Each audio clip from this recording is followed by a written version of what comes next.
নমস্কার বন্ধুরা, সাহিত্য সংলাপে আপনাদের সকলকে স্বাগত।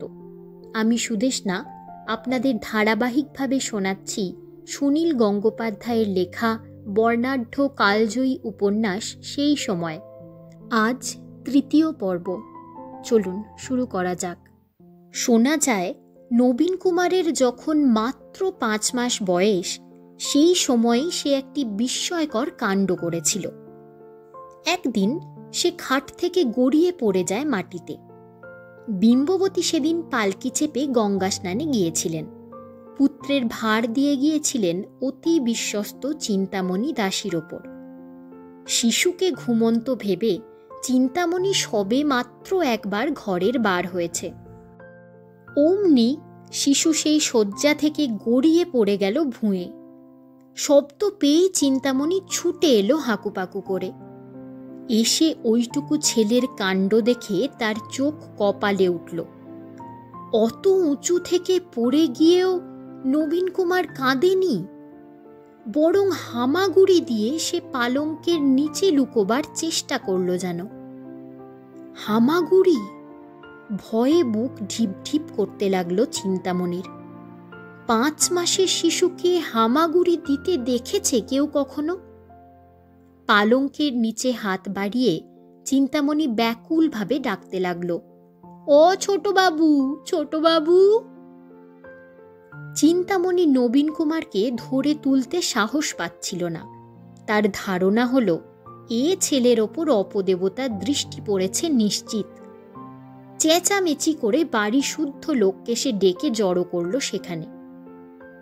নবীন কুমার গুটিসুটি মেরে বসে আছে পালঙ্কের নিচে। মুখ দেখলে মনে হয় ঠিক যেন দুষ্টুমি করে হাসছে সে। তার কপালের বাঁ দিক কেটে গেছে, সরু ধারায় রক্ত গড়াচ্ছে সেখান থেকে। 5 মাসের শিশু হামাগুড়ি দেয় এবং কপাল কেটে রক্ত বেরুলেও না কেঁদে হাসে। এ দৃশ্য প্রায় অলৌকিকেরই মতন। 8 মাস বয়সে নবীন কুমার একদিন আপনি আপনি উঠে দাঁড়ায় এবং দিব্যি গুড়গুড়িয়ে হেঁটে একলা একলা ঘর থেকে বারান্দায় বেরিয়ে এসে আবার চমকে দেয় সকলকে। নবীন কুমারের পরবর্তী কীর্তিটি আরও চমকপ্রদ। বিম্ববতীর পাখি পোষার শখ। বাড়িতে অনেকগুলি ময়না, চন্দনা, হীরামন ও কোকিল আছে। 3 দিকের বারান্দায় সার দিয়ে সেই সব পাখির দাঁড়গুলি সাজানো। অন্দরমহলের মধ্যখানে উঠোন। 3 মহলা বাড়ি। একতলার ঘরগুলি আশ্রিত পোষ্য ও কর্মচারীদের জন্য বরাদ্দ। এছাড়া বাড়ির সংলগ্ন কয়েকটি গোলপাতার ঘরও আছে, সেখানে থাকে দাসদাসীরা। দোতলার বারান্দাটির নিচের অর্ধেক রেলিংয়ে ঘেরা, বাকি অর্ধেক অংশে গ্রীষ্মকালে খসখসের পর্দা ফেলা থাকে। বিম্ববতী এই বারান্দায় দাঁড়িয়েই দাসদাসীদের প্রয়োজন মতো নির্দেশ দেন। সব দাসদাসীর ওপরে আসার হুকুম নেই। পাখিগুলির দাঁড়ে বসানো বাটিতে রোজ সকালে ছোলা আর জল দেন বিম্ববতী নিজে। পাখিগুলি নানা রকম সুরে ডাকে, কিন্তু কোনো পাখির মুখে বোল ফোটেনি। বিম্ববতীর শুধু এই একটা দুঃখ, তিনি প্রতিদিন তার ঘরের সামনের ময়নাটির কাছে দাঁড়িয়ে পাখি পড়ান। ময়না, বলো রাধে কৃষ্ণ, বলো রাধে কৃষ্ণ, রাধে কৃষ্ণ। বিম্ববতীর কণ্ঠস্বর অতি সুমিষ্ট। তার মুখনিসৃত রাধাকৃষ্ণ নাম যেন এ বাড়ি পবিত্র করে দেয়। কিন্তু বোকা ময়নাটা কিচ্ছু বোঝে না। ঘাড় ঘুরিয়ে লাল লাল চোখ মেলে সে শুধু দেখে বিম্ববতীকে। শিশু নবীন কুমারও মায়ের আঁচল ধরে দাঁড়িয়ে থাকে সেই সময়। পাছে দুরন্তপনা করে সে কোনো পাখিকে ধরতে যায়, কিংবা কোনো পাখি হঠাৎ ঠুকরে দেয় তাকে। তাই বিম্ববতী এক হাত দিয়ে ছেলের মাথা ঢেকে রাখেন। ময়না বুলি শিখল না। তার আগেই নবীন কুমার একদিন বলে উঠল রাধে কৃষ্ণ, প্রায় পরিষ্কার উচ্চারণ। মায়ের দিকে সকৌতুকে তাকিয়ে সে বারবার বলতে লাগলো ওই কথা। মা বলল না, দুধ বলল না, যাই বলল না। শিশুর মুখের প্রথম কথাই হলো রাধে কৃষ্ণ। তখন ঠিক 8 মাস 17 দিন বয়স। বিম্ববতীর সর্বাঙ্গে এক দারুণ শিহরণ হল। চিন্তামণির কথা শুনে তারও মনে মনে একটু আশঙ্কা ছিল যে ছেলের ওপর অপদেবতার নজর পড়েছে হয়তো। অকালে ভূমিষ্ঠ সন্তানকে নিয়ে অনেক দুশ্চিন্তা থাকেই, কিন্তু সেদিন তিনি আনন্দে কাঁপতে লাগলেন। রাধাকৃষ্ণ নাম উচ্চারণ করেছে যে শিশু, কোন অপদেবতার সাধ্য তার ধার ঘেঁষে? ছেলেকে কোলে তুলে নিয়ে বিম্ববতী দৌড়লেন তার স্বামীর ঘরের দিকে। রামকমল সিংহের ঘুম ভাঙে বেশ বেলায়। চোখ মেলে তিনি হতভম্ব হয়ে গেলেন। বিম্ববতীর প্রায় পাগলিনীর মতন অবস্থা। হেসে কেঁদে তিনি একেবারে অস্থির। চুমোয় চুমোয় বালকের গাল সম্পূর্ণ ভিজিয়ে দিয়েছেন। বিম্ববতী যে স্বামীকে কি বলতে ছুটে এসেছেন তা প্রথমে বুঝতেই পারলেন না রামকমল। ছেলেই বুঝিয়ে দিল বাবাকে। সে আবার বলল, রাধে কৃষ্ণ। ঠিক যেন যন্ত্রপুতুলের মতন আওয়াজ। ক্রমে ক্রমে বহু জায়গায় রটে গেল যে জোড়াসাঁকোর সিংহবাড়িতে এক ক্ষণজন্মা শিশুর আবির্ভাব হয়েছে। 1 বছর বয়সেই সে নাচে গায়ে ছড়া বলে। বাড়িতে অতিথিরা এলে তারা গোল হয়ে ঘিরে বসেন মজলিস কক্ষে। মাঝখানে দাঁড়িয়ে নবীন কুমার হাত পা নেড়ে চোখ উল্টে নানা রকম কৌতুক দেখায়। সকলেই যে এ দৃশ্য উপভোগ করে তা নয়, কেউ কেউ অস্বস্তিতে মুখ ফিরিয়ে রাখে। এ শিশুর যেন কিছুই স্বাভাবিক নয়। হাত পায়ের গড়ন যেন কাট কাট। ঠোঁটে নাকে তীক্ষ্ণতা আছে, কিন্তু লালিত্যের বেশ অভাব। তার চোখ দুটি বেশি উজ্জ্বল। তার ব্যবহারে এতখানি অকালপক্কতা দেখলে গা ছমছম করে। মনে হয় এ শিশু বেশি দিন বাঁচবে না। প্রকৃতির খেয়ালে এরকম 1-2টি শিশু জন্মায়, আবার হঠাৎ চলে যায়। শ্রীরামপুরের মার্শম্যান সাহেবের সাপ্তাহিক পত্রিকা সমাচার দর্পণে ছাপাও হয়েছিল এই শিশুর খবর। যুগল সেতু নিবাসী প্রসিদ্ধ বাবু রামকমল সিংহের বহু সুকৃতির ফলে পরিপক্ক বয়সে এক পুত্র সন্তান লাভ হইয়াছে। ওই পুত্রের নাম নবীন কুমার। সে তাহাদের গৃহ উজ্জ্বল করিতে পিতামাতাকে সুখ সাগরে নিমজ্জিত রাখিয়াছে। বিশেষ কথা এই যে ওই পুত্র অতি ভক্তিমান। দেবদেবীর মূর্তি দেখিলেই সে দর্দুধারে অশ্রুবর্ষণ করে ও গীত গাহে। বালকের বয়ঃক্রম 1 বৎসর 2 মাস মাত্র। এদিকে গঙ্গানারায়ণ দিন দিন আরও নিভৃতচারী হয়ে উঠছে। এমনিতেই সে লাজুক। বাড়িতে আত্মীয় সমাগম হলে সে পালিয়ে পালিয়ে বেড়ায়, হাঁটা চলা করে নিঃশব্দে। এখন তাকে আরও দেখতে পাওয়া যায় না। নিজেকে প্রায় সব সময় আবদ্ধ করে রাখে নিজের কক্ষে। বছরখানেক আগে সে ফিরিঙ্গি পাঠশালা ছেড়ে ভর্তি হয়েছে হিন্দু কলেজে। তার মনে এসেছে নতুন জোয়ার। চোখের সামনে খুলে গেছে কল্পনার এক অপরূপ জগৎ। একা ঘরের মধ্যে পায়চারি করতে করতে সে আবৃত্তি করে, not mad but bound more than a madman is, shut up in prison, kept without my food, whipped and tormented. রোমিওর সংলাপ উচ্চারণ করতে করতেও সে শুনতে পায় ক্যাপ্টেন রিচার্ডসনের কণ্ঠস্বর। ক্যাপ্টেন সাহেব কাব্যকে একেবারে জীবন্ত করে তোলেন। ক্লাসে পড়াতে পড়াতে কখনো তিনি সিংহের মতো গর্জন, আবার কখনো বাঁশির মতন মধুর সুরেলা স্বর বার করেন। রোমিওর কথা বলতে বলতে তিনি নিজেই রোমিও ভাবে ভাবিত হয়ে যান। আবার তিনি ক্যাপিউলেট, তিনিই মার্কুসিও, এমনকি জুলিয়েট পর্যন্ত। জুলিয়েটের কথা চোখ বুজে শুনলে মনে হবে ক্লাসের মধ্যে সত্যি বুঝি কোনো নারী এসে উপস্থিত হয়েছে। রিচার্ডসনের ক্লাসে একটি পিনের শব্দ পড়লেও শোনা যায়। এমনকি মধুর মতো অত দুরন্ত ছেলেও সে সময় তন্ময় হয়ে থাকে। গঙ্গানারায়ণের বিবাহের কথাবার্তা চলছে। রামকমল চান খুব শীঘ্রই গঙ্গাকে বিষয়কর্মে লাগিয়ে দিতে। অনেক পাত্রী দেখার পর বাগবাজারের গোকুল বসুর কন্যা লীলাবতীকে মোটামুটি পছন্দ করা হয়েছে। লীলাবতীর বয়স 7। গঙ্গানারায়ণের এখন বিবাহের এতটুকুও ইচ্ছে নেই, কিন্তু সে কথাও সে মুখ ফুটে বলতে পারে না কারুকে। অতটুকু একটা মেয়ের সঙ্গে সে কি কথা বলবে? তাছাড়া বিবাহের চিন্তাতেই গঙ্গানারায়ণের কর্ণমূল আরক্ত হয়। ওই ব্যাপারটির মধ্যে কি যেন একটা রহস্য আছে, তা সে এখনো ঠিক বোঝে না। ইদানিং ওই কথা তুলে বিন্দুবাসিনী প্রায়ই খুব রঙ্গ করে। বিন্দুবাসিনী বিধুশেখরের তৃতীয়া মেয়ে। গঙ্গানারায়ণ বিকেলের দিকে মাঝে মাঝে যায় ওই বাড়িতে। আগে প্রায় প্রত্যহই যেত, এখন বিশেষ করে শনিবার ও রবিবার সে যেতে ভোলে না।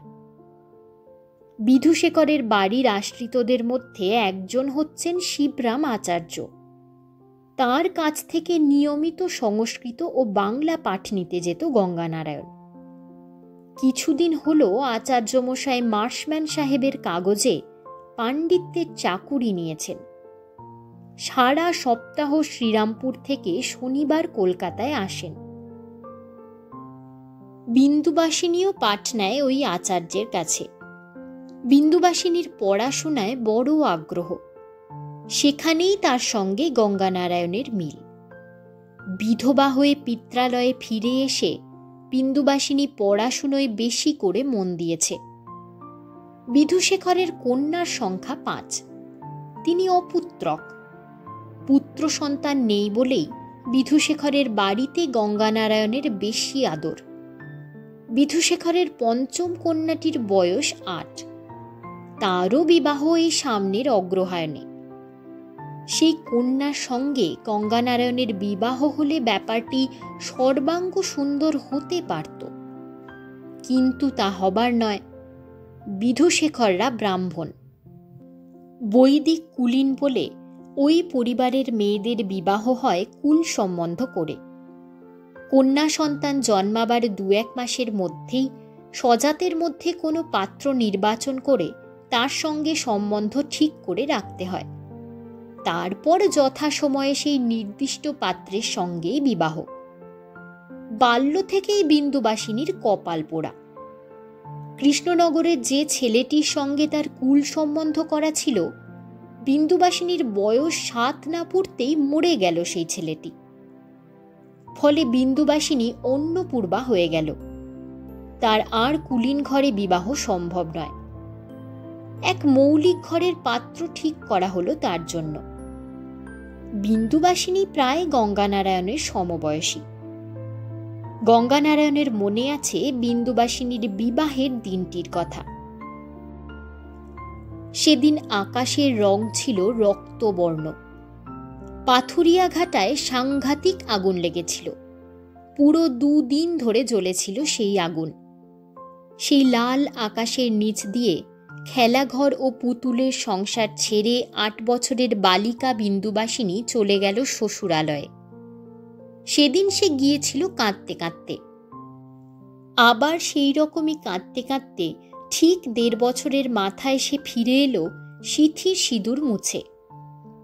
পুত্র সন্তান না থাকলেও বন্ধুর মতো দত্তক নেননি বিধুশেখর। পঞ্চম কন্যা সুহাসিনীর সঙ্গে যার বিবাহ ঠিক করেছেন, তাকে তিনি ঘর জামাই করে রাখবেন। সদর দেওয়ানি আদালতে ওকালতি করে প্রচুর অর্থ উপার্জন করেছেন বিধুশেখর। উকিল হিসাবে তার প্রতিপত্তি প্রায় রাজনারায়ণ দত্তের সমান সমান। সুহাসিনীর কুল সম্বন্ধ ছিল যার সঙ্গে, সে ইতিমধ্যেই আরও 2টি বিবাহ করায় ক্রুদ্ধ বিধুশেখর সেই পাত্রের সঙ্গে নিজ কন্যার সম্বন্ধ ছিন্ন করেছেন। এর ফলে সমাজে কিছু গুঞ্জন উঠেছিল, কিন্তু বিধুশেখর অর্থের জোরে সমাজের মুখ চাপা দেবেন। সংস্কৃত কলেজ থেকে একটি দরিদ্র মেধাবী ছাত্রকে তিনি সুহাসিনীর বর হিসাবে ঠিক করেছেন। খাঁটি দাক্ষিণাত্য বৈদিক কুলীন বংশীয় এই ছেলেটিও। বিধবা হয়ে ফিরে আসার পর বিন্দুবাসিনী আর পুতুল খেলায় মন দেয়নি। যথা নিয়মে অবশ্য তাকে প্রথমে ঠেলে দেওয়া হয়েছিল আরও বৃহৎ একটি পুতুল খেলার ঘরে। আবেগকম্পিত গলায় বিধুশেখর বলেছিলেন, মা, আর কাঁদিস নে। আজ থেকে গৃহদেবতার সেবার সব ভার তোর ওপরেই দিলাম। মনে করিস স্বয়ং জনার্দনই তোর স্বামী, আমরা সকলে তোর সন্তান। কিন্তু 9.5 বছরের একটি বালিকার সর্বক্ষণ ঠাকুর ঘরে মন বসবে কেন? গোড়ায় কিছুদিন সে একটা সাদা থান আলুথালুভাবে শরীরে জড়িয়ে ঠাকুর ঘরে গিয়ে গম্ভীরভাবে চোখ বুজে বসে থাকত। কখনো কখনো তার মা গিয়ে দেখেছেন যে মেয়ে কুশের আসনের ওপরেই কাত হয়ে ঘুমিয়ে আছে। এখন বিন্দুবাসিনী দুবেলা নমো নমো করে কোনো রকমে পুজো সেরে আসে, আর বাকি সময় পড়ে। সংস্কৃত ও বাংলায় তার যথেষ্ট ব্যুৎপত্তি জন্মেছে। কূট প্রশ্নে সে গঙ্গানারায়ণকেও হারিয়ে দেয়। বিন্দুবাসিনী প্রশ্ন করে, বলতো গঙ্গা, বিজ্ঞানার্থং মনুষ্যানাং মনঃ পূর্বং প্রবর্ততে, এর মানে কি? গঙ্গানারায়ণ কোনো ক্রমে উত্তর দেয়, মানুষের মন সবকিছু জানবার জন্য ব্যস্ত। বিন্দুবাসিনী মাথা দুলিয়ে হাসে আর বলে, হলো না, অত কি সহজ?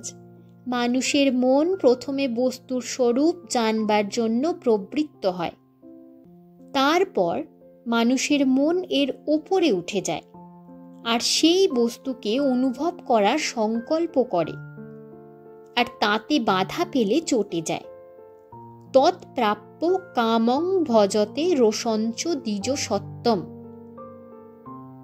বিন্দুবাসিনীর মুখে এত বড় বড় কথা শুনে গঙ্গানারায়ণেরও হাসি পায়। সে বলে, এ তো কাব্য নয়, এসব শুকনো দর্শন আমার আর ভালো লাগে না। বিন্দুবাসিনী ফোঁস করে ওঠে, এসব শুকনো দর্শন? কি বুঝিস তুই ছাই? 2 পাতা ইংরেজি পড়েই তুই সব বুঝে গিয়েছিস, তাই না? সংস্কৃত সম্পর্কে গঙ্গানারায়ণের আগ্রহ সত্যি অনেক কমে গেছে, আর বাংলায় তো পড়বার মতন একখানাও বই নেই। তুই তো ইংরেজি পড়লি না বিন্দু, তুই বুঝবি কি করে যে কত সুন্দর রসের কাব্য ওরা লিখেছে? মেকলে সাহেব কি বলেছেন জানিস? আমাদের দেশের যে কটা ভালো বই তা আঙুলে গোনা যায়, ইউরোপীয় লাইব্রেরির একখানা তাকও ভরবে না। আর ওদের সাহিত্যের কি বিরাট ভাণ্ডার! তোর সে মা কালু সাহেবকে জিজ্ঞেস করিস তো, শুধু গোটা মহাভারতখানা রাখতেই কটা তাক লাগে। তুই যে এত সংস্কৃত পড়াশুনো করিস, এতে তোর কি লাভ বিন্দু? তুই তো আর টোল খুলবি না। আমি পড়ি আমার নিজের আনন্দের জন্য। শিবরাম আচার্য অত্যন্ত শীর্ণকায়। কথা বলার সময় সব সময় হাঁটু দুটো নাড়তে থাকেন, আর তার হাতের হুঁকোয় মটমট শব্দ হয়।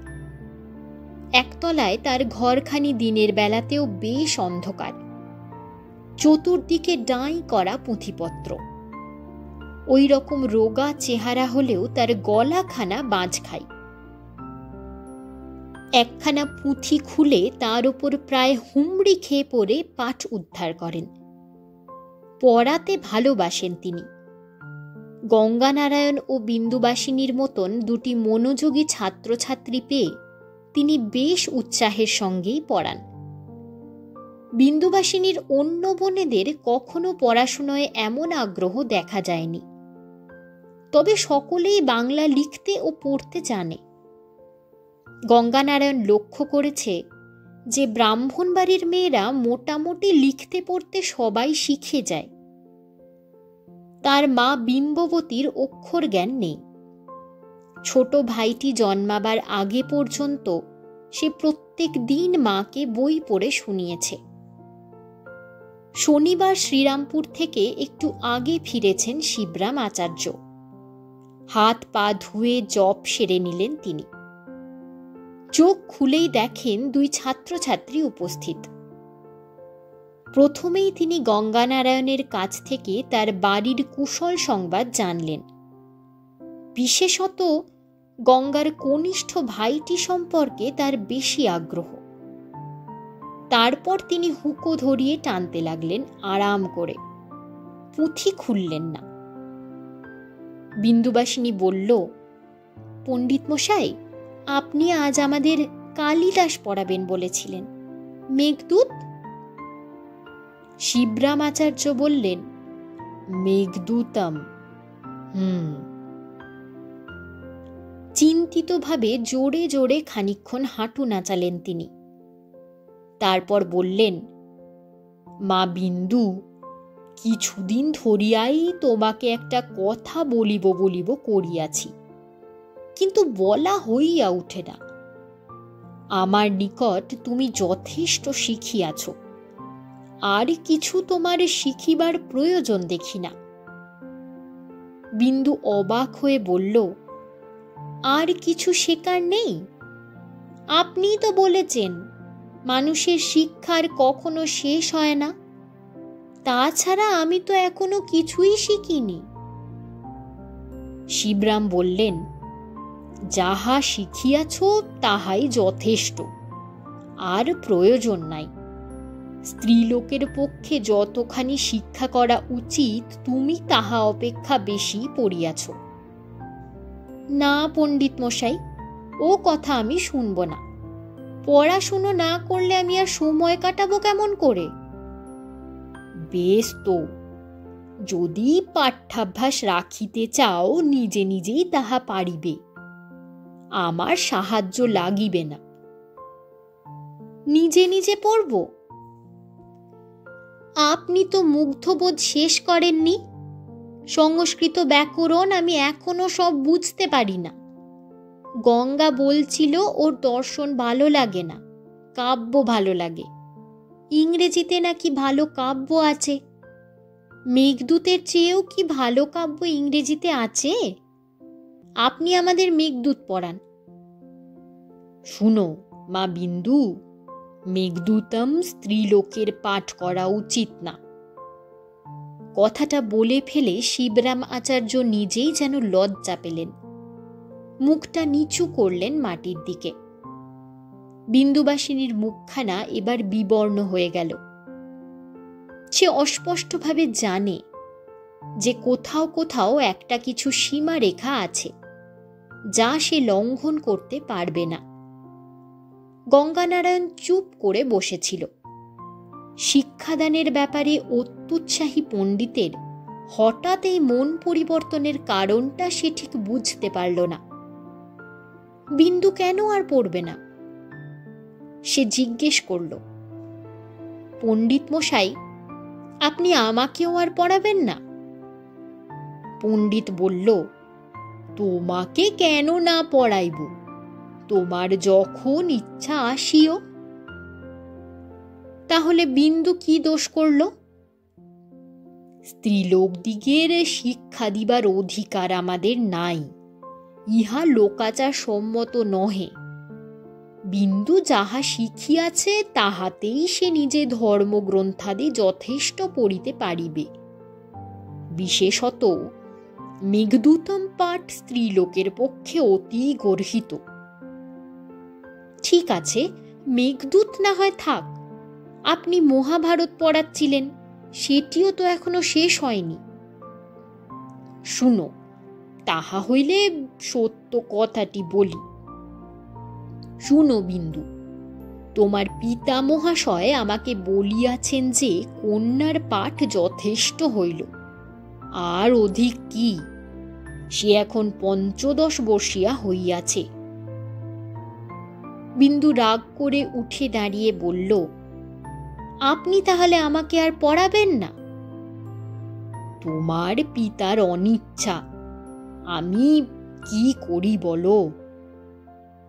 সমস্ত মুখখানা কুঁকড়ে গেছে বিন্দুর। ঠোঁট চেপে সে কান্না সামলাচ্ছে। এই আকস্মিক আঘাতে তার সরল অন্তঃকরণখানি যেন তছনছ হয়ে গেছে। বিনা দোষে শাস্তি পেলেই মানুষের মনে বেশি আঘাত লাগে। বিন্দু আর একটিও কথাও বলল না। হঠাৎ দৌড়ে বেরিয়ে চলে গেল ঘর থেকে। অপরাধীর মতন চুপ করে বসে রইল গঙ্গানারায়ণ। দীর্ঘশ্বাস ফেলে শিবরামাচার্য বললেন, এই গৃহ হইতে আমার এবার বুঝি পাট উঠল। আমারও আর এত দূর যাতায়াত পোষায় না। শ্রীরামপুরেই বাসা ভাড়া লইব মনস্থ করিয়াছি। গঙ্গানারায়ণের মন খারাপ লাগল। বিধুশেখর হঠাৎ এরকম নির্দেশ দিলেন কেন? বিন্দু বলেছিল সে পড়াশোনা করে নিজের আনন্দের জন্য। তার বাবা কেন সে আনন্দটুকু কেড়ে নিতে চান? সারল্যে ভরা হাসি খুশি স্বভাবের মেয়ে বিন্দু, তাকে দুঃখ দিয়ে কি লাভ? শিবরাম আচার্যের জন্যও একটু কষ্ট হলো তার। উনি চলে গেলে গঙ্গানারায়ণের খারাপ লাগবে। মানুষটি মৃতদার এবং ছন্নছাড়া স্বভাবের। সংসারে নাকি ওর কেউ নেই। 3 বার বিবাহ করেছিলেন, 3 স্ত্রী অকাল মৃতা। তাই নিজেকে অপয়া মনে করে উনি আর বিবাহ করবেন না ঠিক করেছেন। উনি নিজেই ওর বিবাহের গল্প করেছেন বিন্দু আর গঙ্গানারায়ণের কাছে। মানুষটির মনটি খুব ফর্সা। তোমার কি আজ পাঠের মন আছে? গঙ্গানারায়ণ বলল, আপনি চলে যাবেন, আমারও তো আর পড়া হবে না। তুমি কলেজে পড়িতেছ, তোমার চিন্তা কি? সংস্কৃতের যুগ ফুরাইয়াছে। আমি আর কিছুদিন থাকিলে তোমার নিকট হইতে গোটা 2-4 ইংরাজি শব্দ শিক্ষা করিতাম। ম্লেচ্ছ ভাষার এখন জয় জয়কার। ইংরাজি না শিখিলে আর কোনো দিকেই কোনো সুবিধা নাই। আচ্ছা বলো তো, নর শব্দের প্রথমার একবচনের ইংরাজি কি হইবে? একটু পরে গঙ্গানারায়ণ পণ্ডিত মশাইয়ের পায়ের ধুলো নিয়ে উঠে পড়ল। সন্ধে হয়ে এসেছে। এখন তার বাড়ি ফিরে যাবার কথা। সন্ধ্যের পর পথঘাট দিয়ে একা একা চলা নিরাপদ নয়। অবশ্য বাড়ি কাছেই, গঙ্গানারায়ণ এক ছুটে চলে যেতে পারে। কিন্তু যাবার আগে একবার বিন্দুর সঙ্গে দেখা করে যেতে ইচ্ছে হলো তার। বিন্দুর অভিমান বড় তীব্র। তাকে পড়তে নিষেধ করা হয়েছে। এই অভিমানে সে হয়তো বই খাতাপত্র সব ছিঁড়ে ফেলে দেবে, আর কোনোদিন কোনো বই স্পর্শ করবে না। তাহলে বিন্দু কি নিয়ে থাকবে? গঙ্গানারায়ণ এইটুকু বোঝে যে বিন্দুর সামনে এক সুদীর্ঘ নিঃসঙ্গ জীবন পড়ে আছে। স্ত্রীলোকের মেঘদূত পড়া নিষেধ। কি আছে মেঘদূতে? গঙ্গানারায়ণকে পড়ে দেখতেই হবে। সুহাসিনী দোতলার বারান্দায় দাসীর কোলে বসে দুধ ভাত খাচ্ছে। সুহাসিনী নিজে কিছুই খেতে চায় না, তাকে জোর করে খাইয়ে দিতে হয়। সেই জন্য বিধুশেখর সুহাসিনীর জন্য একটি আলাদা ব্রাহ্মণী দাসী রেখেছেন। এই বিন্দু কোথায় রে? সুহাসিনী বলল, কি জানি, দেখিনি তো। দাসীটি বলল, ঠাকুর ঘরের দিকে যেতে দেখলুম তো একবার। গঙ্গানারায়ণ সেদিকে এগোল। সুহাসিনী তার সরু রিনরিনে গলায় জিজ্ঞেস করল, গঙ্গা দাদা, তোমার আগে বিয়ে হবে না আমার আগে বিয়ে হবে? দাসীটি বলল, মেয়ে একেবারে বিয়ের জন্য পাগল। গঙ্গানারায়ণ ঘুরে দাঁড়িয়ে বলল, দাঁড়া, তোর বরকে আমি বলে দেব তুই দুধ ভাত খেতে দেরি করিস, তাহলে সে গুম গুম করে তোর পিঠে কিল মারবে। সুহাসিনী তার ছোট্ট মুঠি তুলে বলল, আমিও তাকে মারব। ঠাকুর ঘরের ভেতরে ঢুকবে না গঙ্গানারায়ণ। দরজার কাছে গড় হয়ে আগে প্রণাম করল,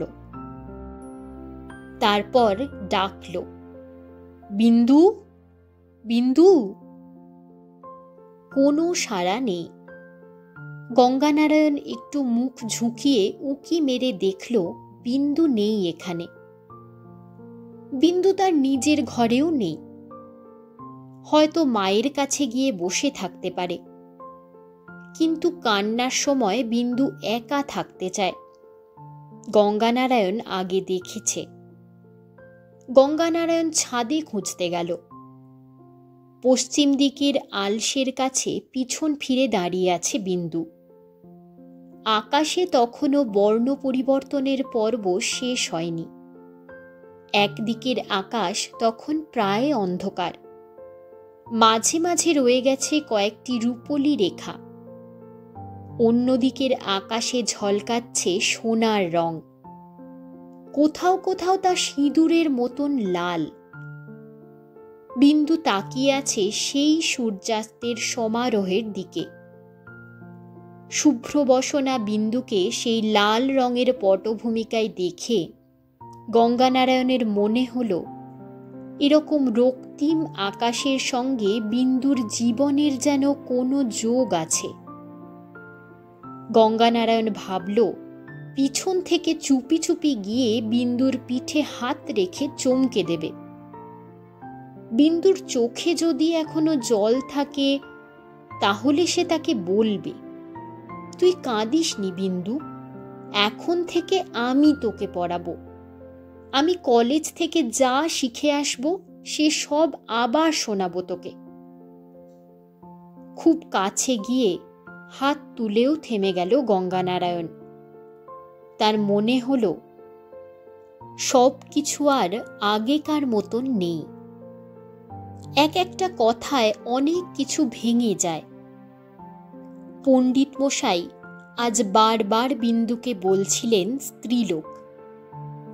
বিন্দু ঠিক কবে থেকে স্ত্রীলোক হয়ে গেল? এই তো কাল পর্যন্তও সে ছিল একটি কিশোরী। গঙ্গানারায়ণের সঙ্গে কত কৌতুক করেছে। আজ যদি সে স্ত্রীলোক হয়ে যায়, তাহলে তার পিঠে হাত রাখা কি ঠিক হবে? গঙ্গানারায়ণ উদ্যত হাতটা ফিরিয়ে নিল। আজ এ পর্যন্তই। এতক্ষণ শুনছিলেন সুনীল গঙ্গোপাধ্যায়ের লেখা বিখ্যাত উপন্যাস সেই সময় তৃতীয় পর্ব। উপন্যাসটি ধারাবাহিকভাবে একটি পর্ব করে আসছে। আশা করি আমার পাঠ আপনাদের ভালো লেগেছে। আমি এই চ্যানেলে বিভিন্ন গল্প, কবিতা, উপন্যাস পাঠ করে থাকি। যদি আমার পাঠ আপনাদের ভালো লেগে থাকে, তাহলে প্লিজ আমার চ্যানেলটিকে সাবস্ক্রাইব করুন আর পাশের বেল আইকনটিতে ক্লিক করে দেবেন, যাতে আমি যখনই কোনো নতুন গল্প, কবিতা বা উপন্যাস নিয়ে আসব, তার নোটিফিকেশনটি পৌঁছে যায় আপনাদের কাছে। অবশ্যই কমেন্ট করে সকলের মতামত জানাবেন। ধন্যবাদ।